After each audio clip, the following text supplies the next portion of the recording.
नमस्कार, मैं हूं संजय शर्मा। आप देख रहे हैं 4 PM न्यूज नेटवर्क।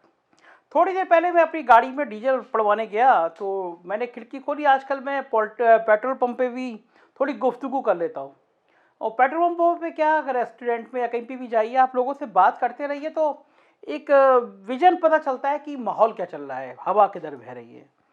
तो मैंने जानबूझ के कहा पेट्रोल पंप वालों से, मैंने पूछा वही कहाँ के रहने वाले, उन्नाव का था।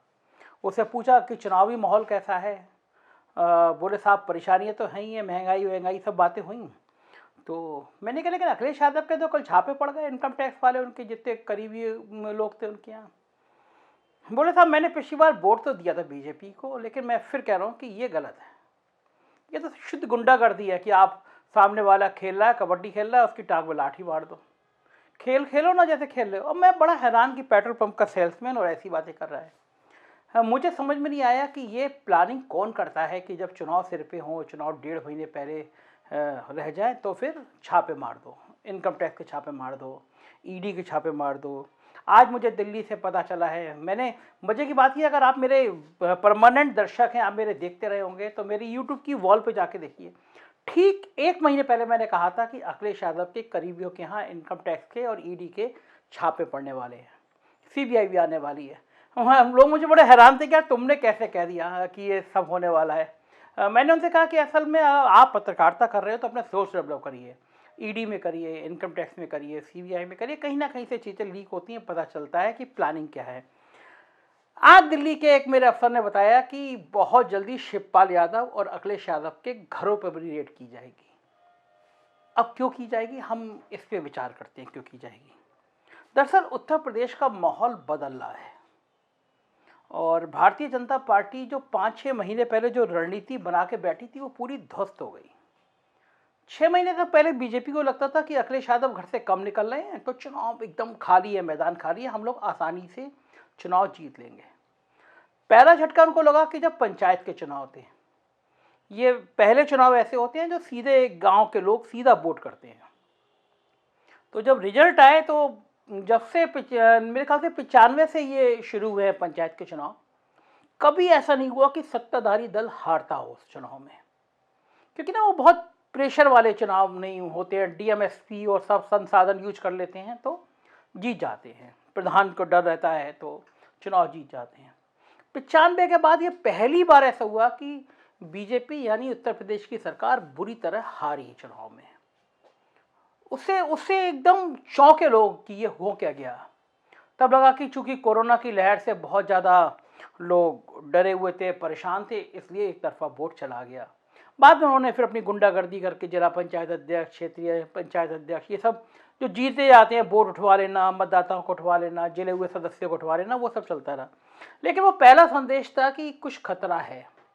लेकिन उसके बाद भी भारतीय जनता पार्टी के नेता कंफर्ट थे कि अखिलेश यादव का इतना जादू है नहीं कि अब वो मुकाबले में आ जाए, चुनाव हम लोग आसानी से जीत लेंगे। और ये वो दौर था जब योगी जी को प्रधानमंत्री बनाने के लिए उनके चमचे दिन रात नारा लगाते थे कि मोदी के बाद योगी।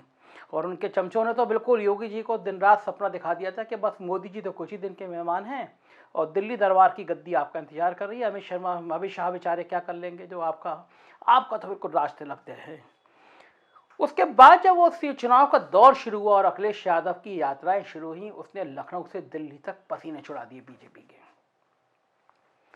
गजब गजब भीड़ आ रही थी अखिलेश यादव की रैलियों में। बुंदेलखंड जहां पे बीजेपी 19 की 19 सीटें जीती थी, अखिलेश यादव की रैली में जो भीड़ उमड़ी उसने बता दिया कि प्रदेश का माहौल बदल गया। और ये सब कुछ एक दिन में नहीं हुआ। बीजेपी ने भी इसके लिए अपनी अपनी कबर खुदवाने के लिए बहुत मेहनत करी। कभी कभी ध्यान नहीं रखा कि 1-1.5 साल से आप ब्राह्मणों को अंदर खराब मैसेज दे रहे हो, आप पिछड़ी जातियों में मैसेज दे रहे हो। अब मुझे बताइए क्या जरूरत थी कि आप सरकार बनी आपने और 1 महीने के अंदर हरिशंकर तिवारी के घर पर छापा पड़वा दिया, पूरे प्रदेश में चला गया था, आप ब्राह्मणों को अपमानित कर रहे हैं। क्या जरूरत थी आप केशव मौर्य की, आप इतनी बेइज्जती कर रहे हैं। तो जब ये माहौल पूरा उत्तर प्रदेश में बन गया, जितने सर्वे कराए बीजेपी के केंद्रीय नेतृत्व ने, लगभग उन सब सर्वे में आया कि सीटें 100 से ऊपर जा नहीं रही हैं, हालात खतरनाक हैं। तो फिर वो मथुरा, काशी, जो उनका परमानेंट मतलब सबसे पसंदीदा गेम जो होता है वो शुरू किया गया। दाढ़ी और तालिबान, पाकिस्तान, मथुरा, काशी, ये इस पे भी मामला बन नहीं पाया। गांव के लोगों में महंगाई, बेरोजगारी, बुरी तरह से फसल उजाड़ते जानवर, ये सब मुद्दे भारी पड़ रहे, तो जाति का मुद्दा बहुत भारी पड़ रहा था। केशव मौर्य का अपमान एक गांव-गांव में वो फैक्टर बन गया था कि केशव मौर्य का बहुत अपमान हो रहा है, तो लोग बहुत नाराज थे कि भाई ठाकुरों की सरकार है और पिछड़ी जातियों की बैंड बजाई जा रही है इसमें। तो ये मुद्दे चल रहे थे, तो कुछ सूझ नहीं रहा था। तो एक ही बात सूझ रही थी कि अखिलेश यादव को बदनाम करो।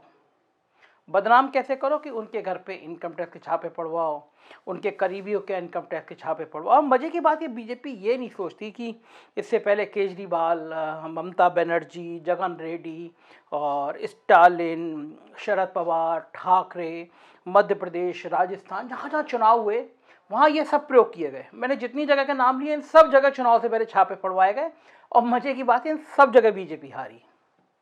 मध्य प्रदेश में बाद में जोड़ तोड़ करके सरकार बना ली, अलग बात है, लेकिन मैंने जितने नाम आपको गिनाए, केजरीवाल, ममता, जगन रेड्डी, स्टालिन, पवार, ठाकरे, मध्य प्रदेश, राजस्थान, चुनाव शुरू नहीं हुए इनकम टैक्स छापे। अब क्या है, अब अखिलेश यादव ने पलट के प्रेस कॉन्फ्रेंस कर दी और कहा कि अभी तो इनकम टैक्स आया, ईडी भी आ रही होगी, सीबीआई भी आ रही होगी। और ये बेचैनी हुई क्यों बीजेपी को? दरअसल बीजेपी को ये अंदाजा था कि चाचा शिवपाल अलग लड़ लेंगे और भतीजे भी साहब थोड़े आजकल अकड़ू टाइप के हैं, मतलब ये कहा जाता है अखिलेश यादव के जिद में चढ़ गई तो फिर भगवान भी उनको नहीं डिगा सकता, वो जिद्दी बहुत हैं। लेकिन अखिलेश यादव बहुत बदल गए हैं, वो पहले वाले अखिलेश यादव नहीं है। वो विनम्रता तो खैर पहले भी थी उनके अंदर, लेकिन उन्होंने झुकना भी सीखा है, विनम्रता के साथ रिश्तों में सहज होना सीखा है। उनको लगा कि चाचा से बात की जाएगी तो किसी मंच पे नहीं बात की जाएगी, फ़ोन पे बात नहीं की जाएगी, वो खुद अपनी तरफ से गए। और अखिलेश यादव शिवपाल यादव की मुलाकात ने बीजेपी में बहुत दर्द दे दिया। उनको लग रहा था यादव वोटों का बंटवारा हो जाएगा, हम कहेंगे अखिलेश औरंगजेब जैसे थे, अपने माता पिता चाचा का सम्मान नहीं करते। लेकिन अखिलेश ने इन सारी धारणाओं को ताक पे रख दिया।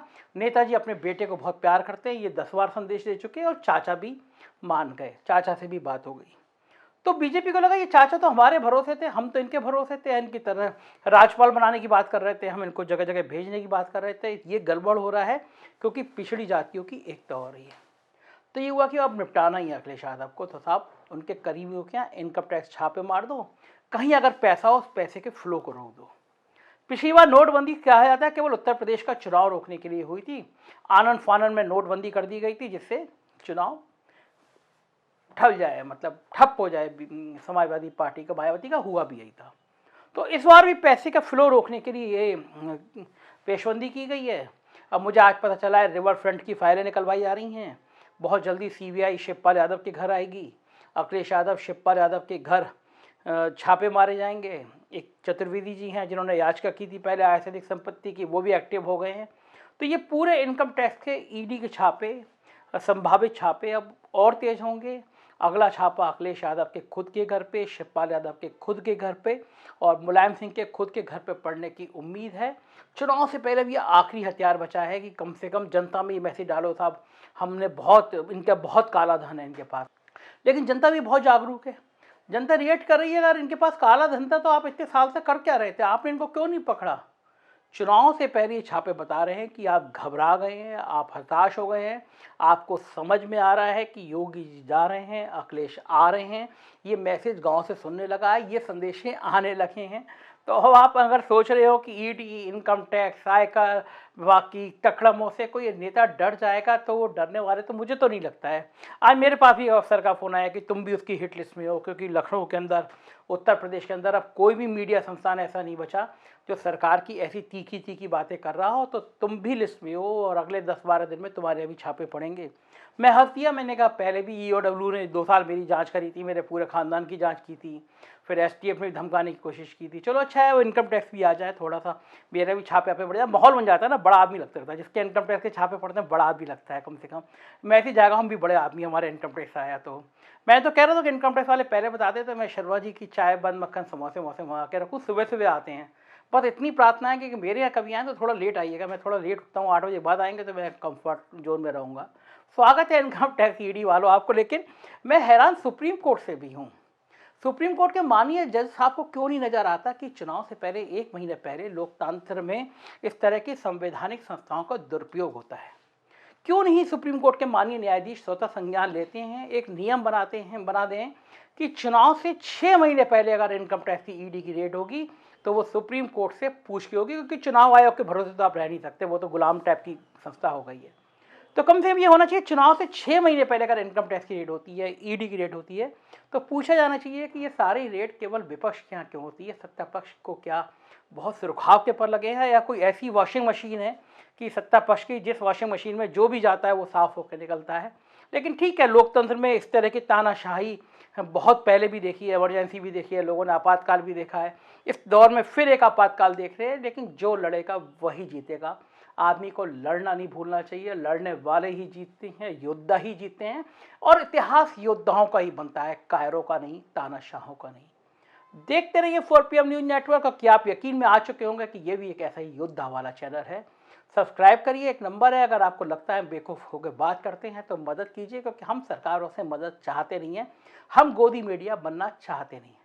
बहुत बहुत शुक्रिया आपके प्यार के लिए। आपका प्यार मेरी सबसे बड़ी पूंजी है। Thank you.